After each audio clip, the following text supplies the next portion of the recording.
Hello, it's Grandpa Shart once again coming at you live from Half-Ass Garage. Now, today we're going to do a little bit something different from the normal videos. I just want to sit here and chew the fat with you a little bit. Now, I'm kind of fat, don't try to bite me. But something happened the other day and it really hit home. It broke my heart. I couldn't sleep that night, really tore me up. And I'm not gonna say who, but there's a young lady that me and my wife, me and Grandma Short are both close to, and she was in the Walmart parking lot and two young women were making fun of a mentally handicapped little boy. And she did the right thing and spoke up. And it turned into an altercation with one of the women, and thank God there was the off-duty police officer there and pulled them apart, seen what was going on, seen the woman start to fight, seen the woman make fun of the mentally handicapped child and the whole 9 yards. And so this young lady that we were close to didn't get in any trouble. The other girls did. But, you know, that broke my heart. And I think the lady was right. And we have a tough time standing in the gap. And we're called to stand in the gap by Christ.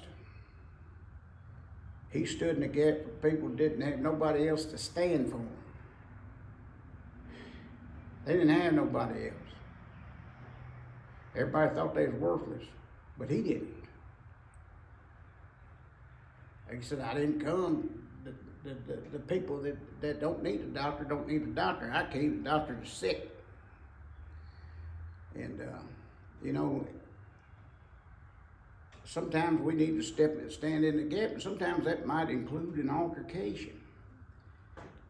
And I don't have it read nowhere in the Bible where we're supposed to stand there and let somebody beat us to death neither.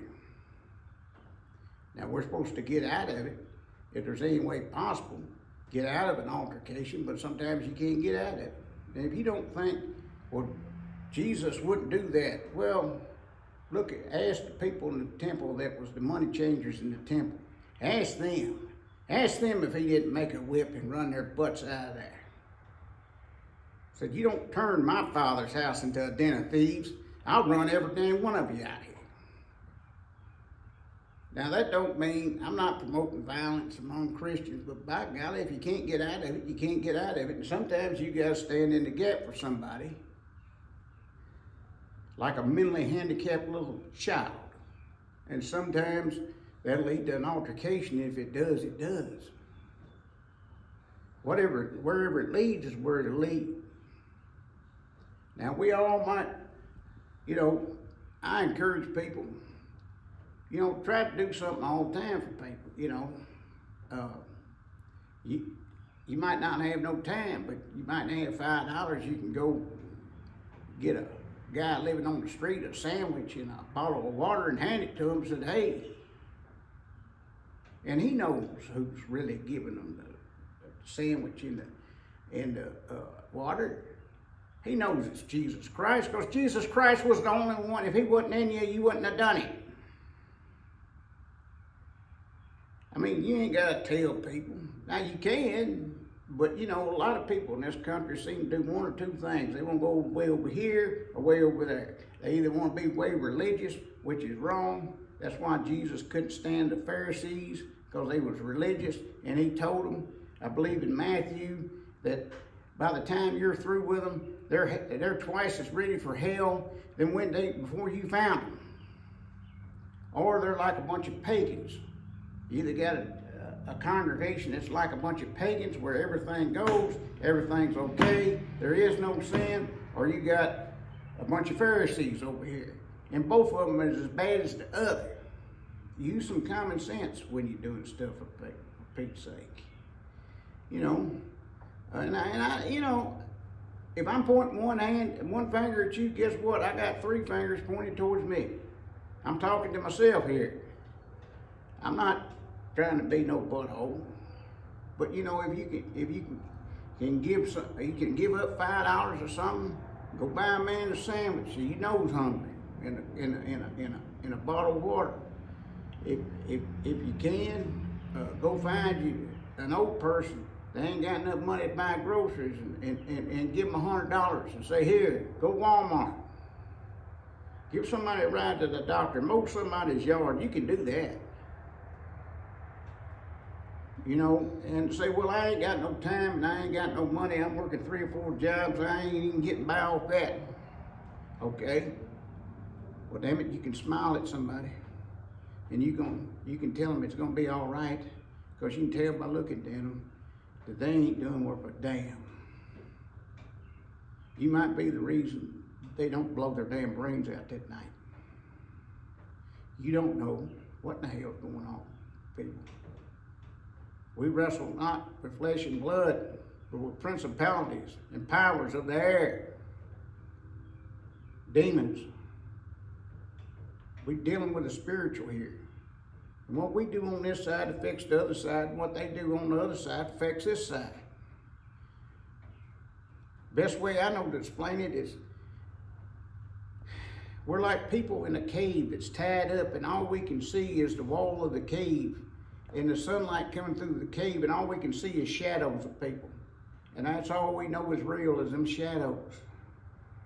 And then one day Christ takes us out of our bodies, and we step out of that cave and we see what's real. And them shadows wasn't real. What was making those shadows was real. That's the best way I know to explain it. But you know, we can take up for somebody. We can smile at somebody. You know, sometimes you're the only Bible somebody will ever read. I said people know it's Christ that did it. Okay. Everybody knows which God is a God of love. They don't have to guess that hard.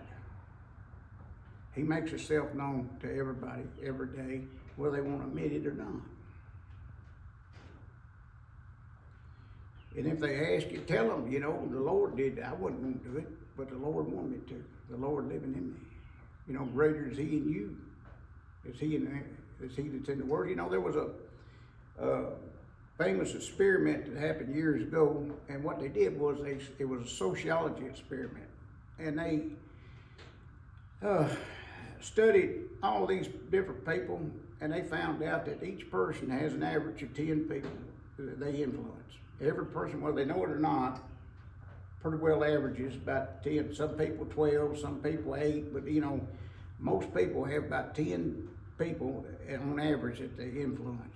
Now you put a good influence on them, and they put a good influence on 100, and 100 on 1,000, and 1,000 on 10,000, and 10,000 on 100,000, and it grows.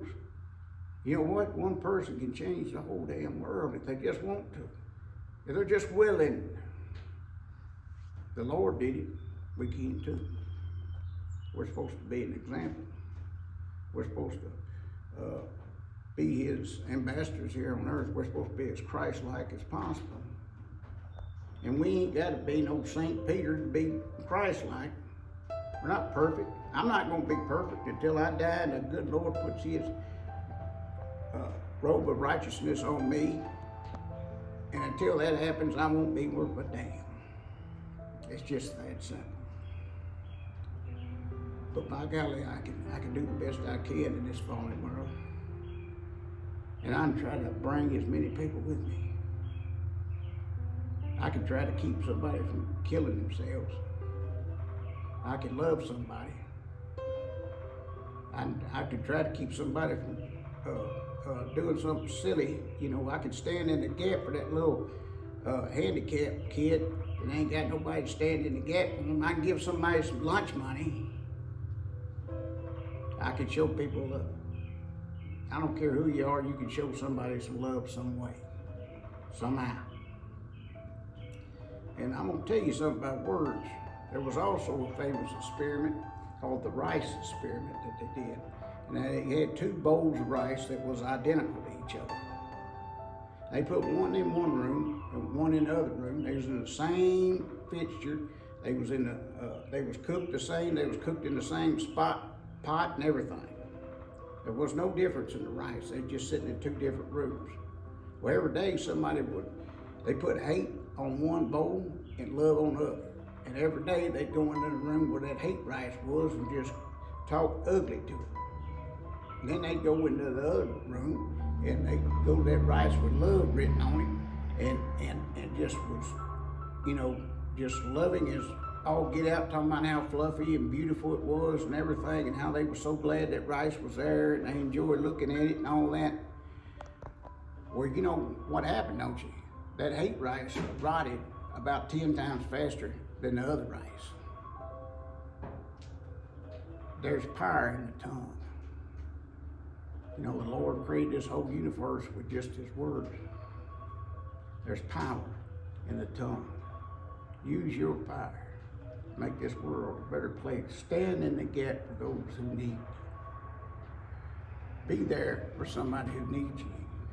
You don't know who needs you, but it's easy to look around and find out.